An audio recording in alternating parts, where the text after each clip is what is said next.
Hi, I'm Tim with the Gilson Home Group. Today we're going to talk a little bit about those things that you need to put into your offer when you're trying to get it accepted by a seller in a competitive situation.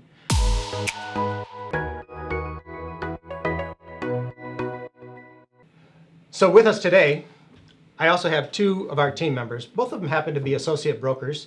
And I'd like to introduce first Claire Kona. Claire's been a licensed broker for several years, and also Rick Rockty, and he's also been licensed as a broker for several years. So when we're in a competitive situation trying to acquire the home of our dreams, it's possible that there are going to be some other people out there who have the same dream that you do. What we want to do when we're constructing an offer for you to present to the sellers, or for us to present to the sellers on your behalf rather, is to include a consideration for a lot of different things that are going to be important to the seller of the property. That's kind of important because we could put what's important to us in these offers, but if it doesn't match what their needs are, then forget it, you're not going to get the home. One of the things that comes up most often is, how do I put myself in the shoes of the seller? Well, let's talk a little bit about what we do as listing agents when we're presenting multiple offers to those sellers. We literally put together a spreadsheet and we outline all of the various terms and conditions, all the way from price all the way through any soft factors that might be in each individual offer. And then we lay them all in a spreadsheet. There may be 2, 3, 5, 20 offers. And what we do is we identify for them the ones like that they are the strongest and most likely to get across the finish line. What we're trying to do on the flip side of that equation as buyers is put things in there that are going to get their attention, that are going to make our offer stand out in that list on the spreadsheet. Today, let's talk about those. So one of the first things that we're interested in putting forth, of course, is a good, strong price. The price that they're asking is called the listing price. The market value is what we're really concerned about.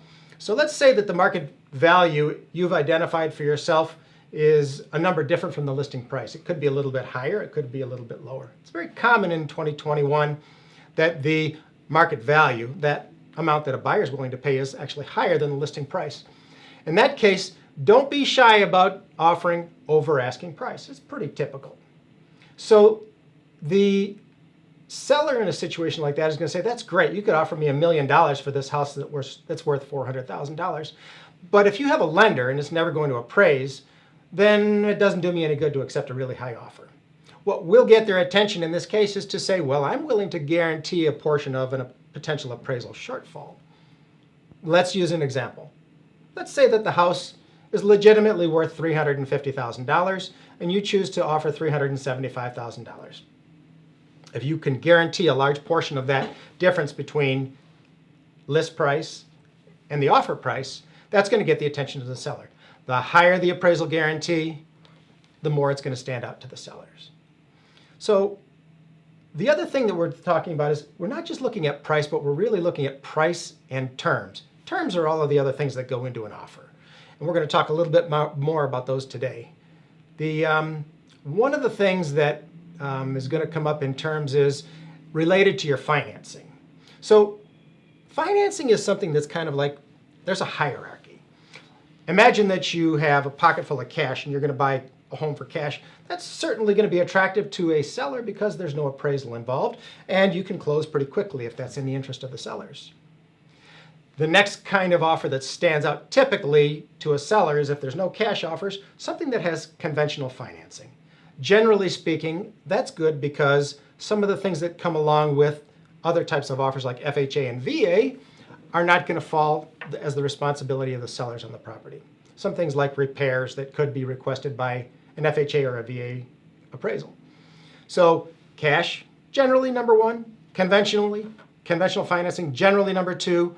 The higher the down payment amount, generally telegraphs to the sellers that you're a strong buyer.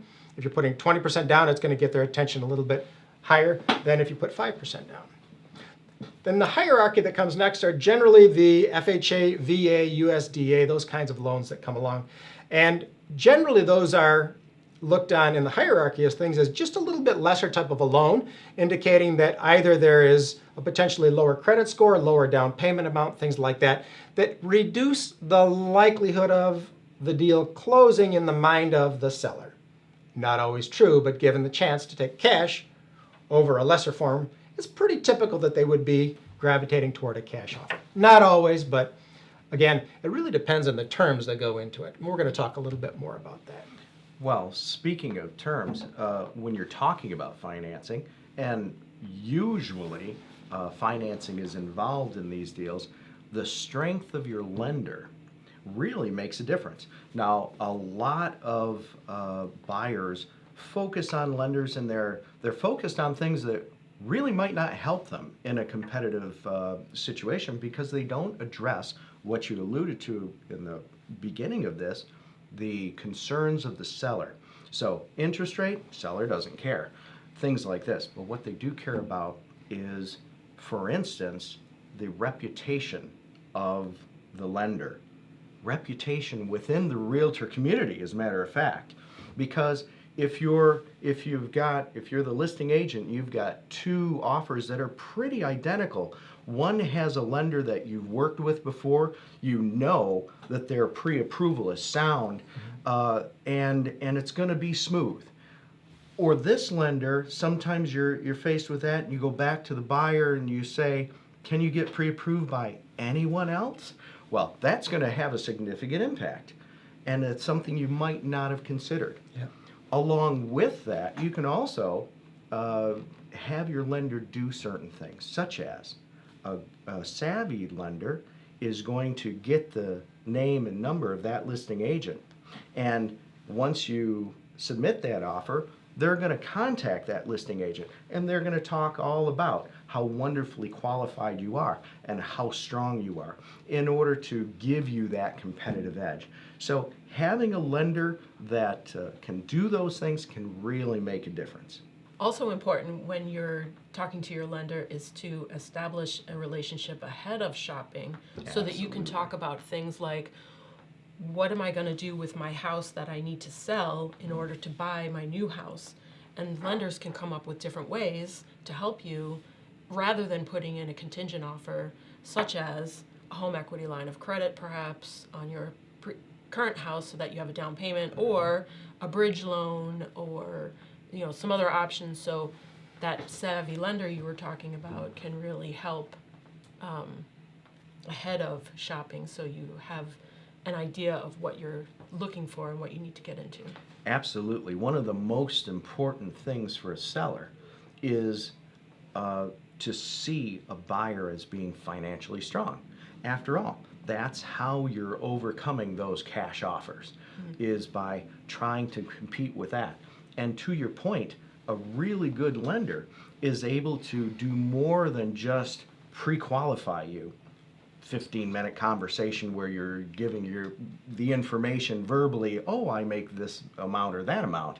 That's one thing.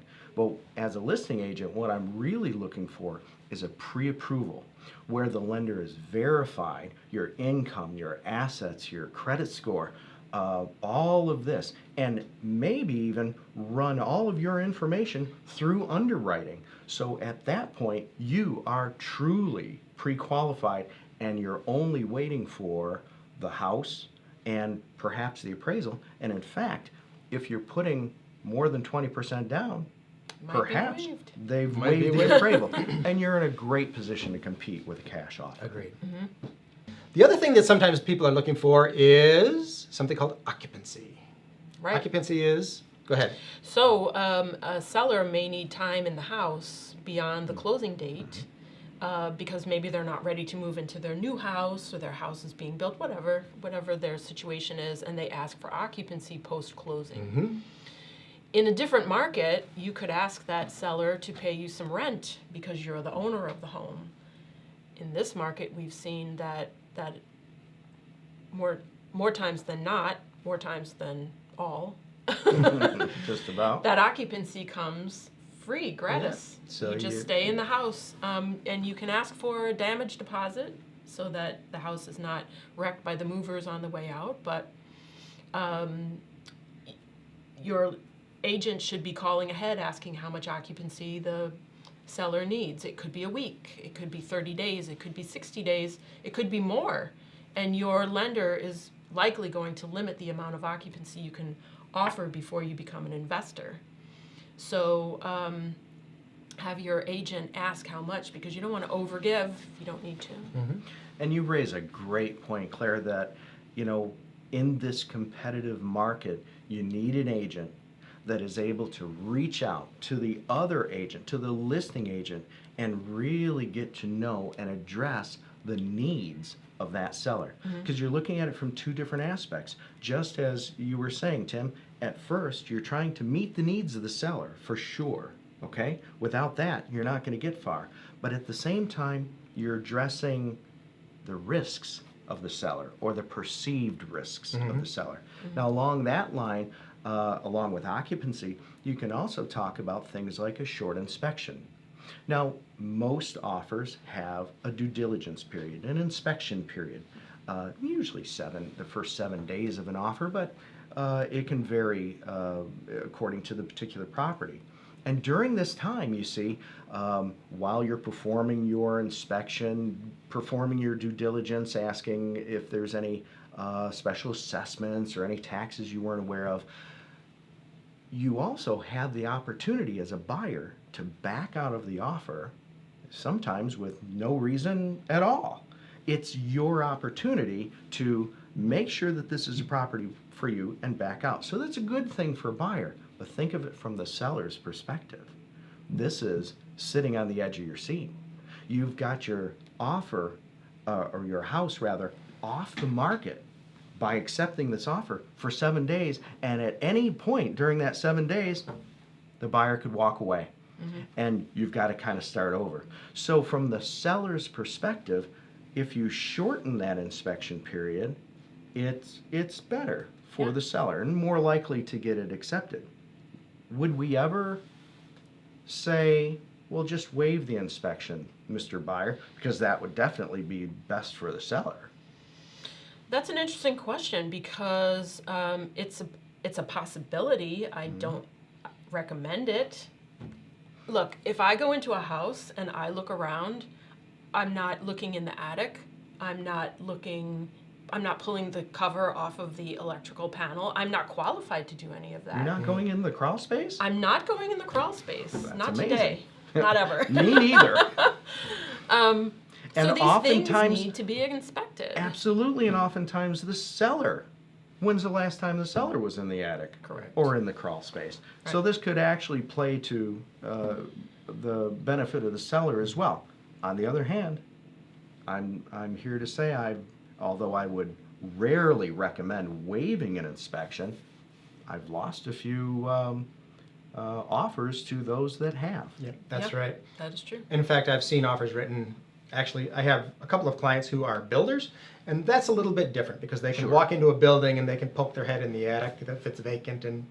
But generally speaking, don't waive your inspection. No. But the other part of this equation is very important. You do have the right, as Rick pointed out, to use that in due diligence period to back out of a deal. But if you don't like that house, or if you have a doubt about that house, don't write that offer. Don't say, well, I'm just going to tie it up and I'll decide later if I want it. Please don't do that. That's not fair to the seller. That's not fair to anybody else involved in the transaction. So we're looking for latent defects during that inspection, things that were hidden. And if there was something that was not readily apparent, fine, use that as a right to walk away.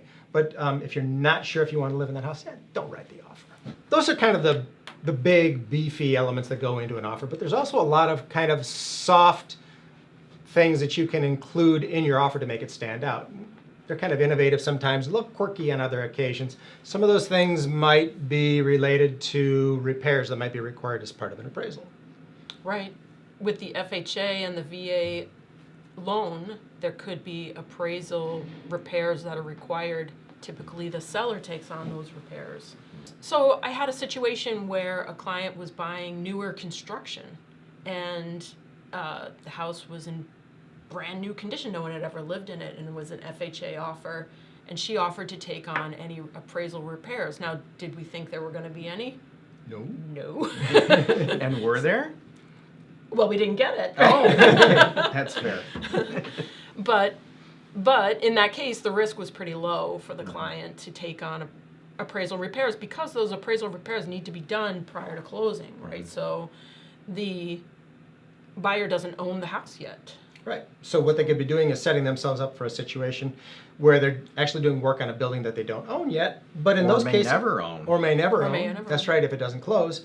But you can limit your exposure on a situation like that by saying, you know what, I'll pay the first $500 worth of repairs, or as a buyer, I'll pay the first $1,000 worth of repairs. Things like that. That's risky to a limited extent, but you're capping your exposure.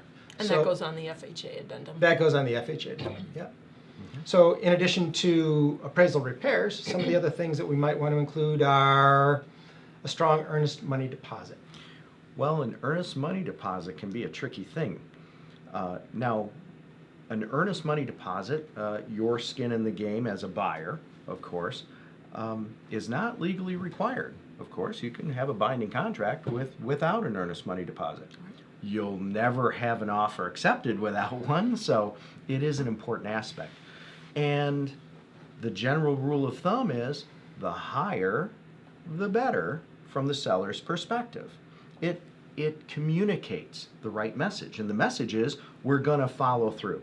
Because the worst case scenario for a seller is to accept an offer and not have it close. Right. That's what we're really addressing at the end of the day with all of these aspects in an offer. We're addressing that big fear that the seller accepts an offer, takes it off the market for maybe a month, maybe more, and then at the last minute have the whole thing blow up.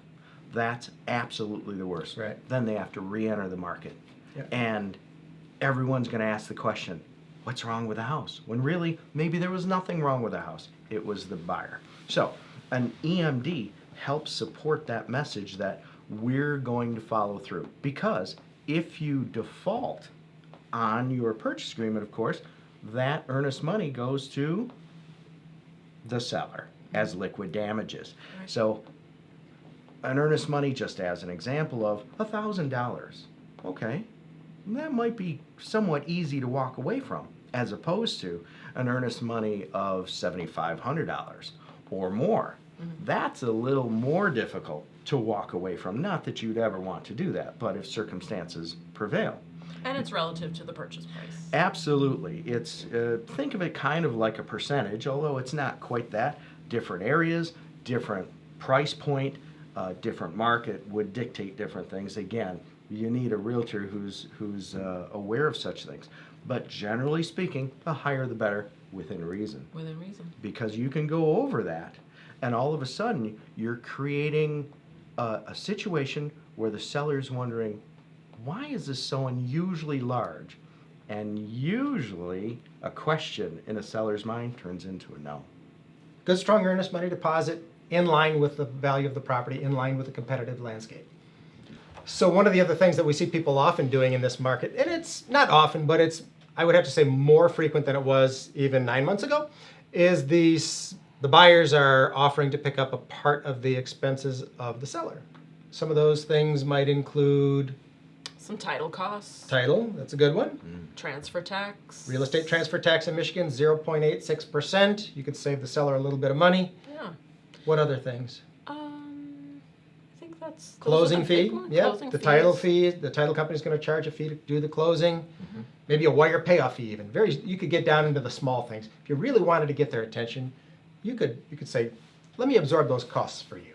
And really what you're doing is you're increasing the seller's bottom line, the amount of money they're getting, but you're not nudging up that appraisal issue. Right. Where you're offering more money and have to have an appraisal that matches it. That's right. So these are the savvy ways you're able to make it more appealing to a seller. And they may seem small, but sometimes it only takes that much. That's true. And let's come back to the beginning of this conversation when I talked about the spreadsheet. You've got the price and all the rest of the terms that are going into this thing. All you're trying to do is to get your line to stand out against the other 6 or 7 lines, each one representing a different offer. And out in the far right-hand column, when we present the offers to our sellers, is other conditions. And if it shows up there, buyer will pay seller's closing costs, including title, transfer tax, wire payoff fee, whatever it is, all it's going to do is draw the seller's attention to this one. It's going to cause them to give up a few minutes or a few seconds even to look and say, that's interesting. How much is that going to get me?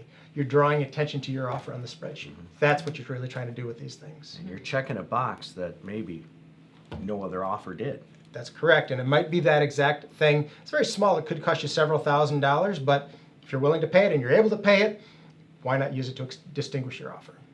There's some other ones that we just don't see very often, but it may pop up when you find the home of your dreams.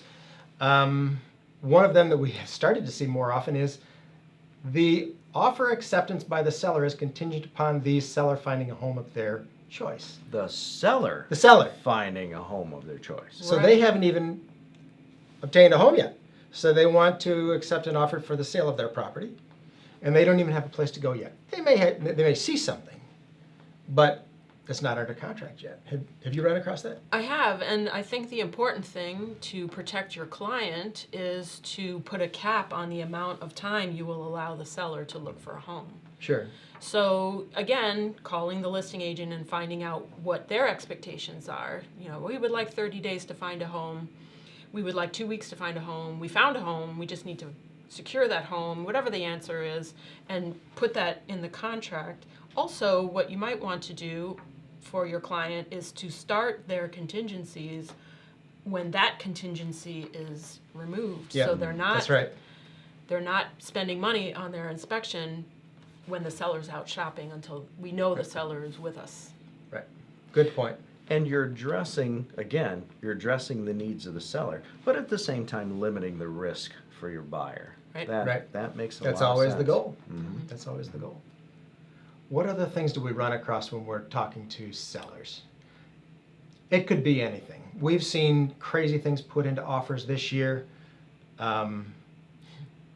For some reason, sellers seem to be emotionally attached to their washers and dryers. And refrigerators. And refrigerators. Especially Yes. the ones in the basement. Yeah. I don't know why. I don't get it. They want to It's drag it out of Michigan. their basement and Yep, that washer and dryer is sacred. I'm taking that with me on many occasions. I don't get it. But But it's the reality. So if they're It is. emotionally attached to it, that's don't okay. insist. Yeah, let them haul it out of there. Get a nice new set. They're not horribly expensive. Sure. Let them get their stuff out of there. Mm-hmm. Or swing sets or pool tables. I mean, these things are on the property, not necessarily listed in the listing.